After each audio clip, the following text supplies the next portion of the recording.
मित्रांनो, खरीप पीक विमा 2025 ही माहिती घेत असताना आपण आज ज्या जिल्ह्याविषयी माहिती घेणार आहोत, त्या जिल्ह्यातील शेतकऱ्यांसाठी जवळपास 12 कोटी रुपयाचा पीक विमा अखेर मंजूर करण्यात आलेला आहे. शेतकऱ्यांना वाटत होतं, की बुवा आम्हाला पीक विमा मंजूर होईल की नाही? आमच्या जिल्ह्यातील शेतकऱ्यांना आता वंचित ठेवलं जाईल का? वगळण्यात येईल का? परंतु फायनली मित्रांनो, जिल्ह्यातील शेतकऱ्यांसाठी 12 कोटी रुपयांचा पीक विमा हा मंजूर करण्यात आलेला आहे. त्यात मित्रांनो, शेतकऱ्यांच्या खात्यात हेक्टरी एक्झॅक्ट किती रुपये वितरित होतील? त्याचबरोबर जिल्ह्यातील 55 महसूल मंडळापैकी किती महसूल मंडळ या पीक विम्यासाठी पात्र ठरण्यात आलेली आहेत?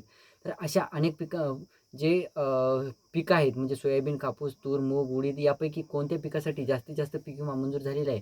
तर अशा अनेक प्रश्नांची उत्तरे आपण आजच्या व्हिडिओमध्ये क्लिअर करण्याचा प्रयत्न करणार आहोत. तत्पूर्वी जर चॅनलवर नवीन असाल तर चॅनलला सबस्क्राईब करा आणि समोरील जे बेल आयकॉन बटन आहे ते दाबायला विसरू नका.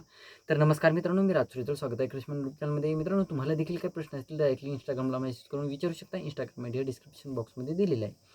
एकंदरीत मित्रांनो, आपण ज्या जिल्ह्याविषयी माहिती घेणार आहोत तो जिल्हा म्हणजे वर्धा जिल्हा. तर वर्धा जिल्ह्यातील शेतकऱ्यांसाठी कापूस, तूर, सोयाबीन इतर पिकांसाठी मग त्याच्यामध्ये मूग, उडीद असो किंवा इतर पिकं असो, तर त्यासाठी जवळपास मित्रांनो 62,664 शेतकऱ्यांनी जवळपास पीक विमा काढलेला होता. म्हणजे 62,644 शेतकऱ्यांपैकी जे शेतकरी पात्र ठरतील अशा शेतकऱ्यांना पीक विम्याची रक्कम ही वितरित होत आहे. ज्याच्यामध्ये जवळपास 15,305 शेतकऱ्यांना सोयाबीन पिकासाठी जे 12,14,00,000 रुपयांची नुकसान भरपाई मंजूर करण्यात आलेली आहे. म्हणजे एक्झॅक्ट बघायचं झालं मित्रांनो, सोयाबीन पिकासाठी सध्या तरी या शेतकऱ्यांना पीक विमा मंजूर करण्यात आलेला आहे.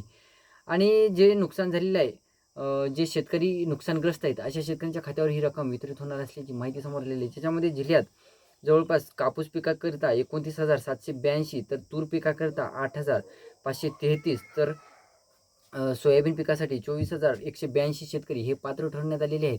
आणि याच्यामध्ये जवळपास या टोटल पिकासाठी जे शेतकरी पात्र ठरण्यात आलेले आहेत त्यांच्यासाठी 12 कोटी जवळपास 12 कोटी 14 लाख रुपयांचा पीक विमा हा मंजूर करण्यात आलेला आहे.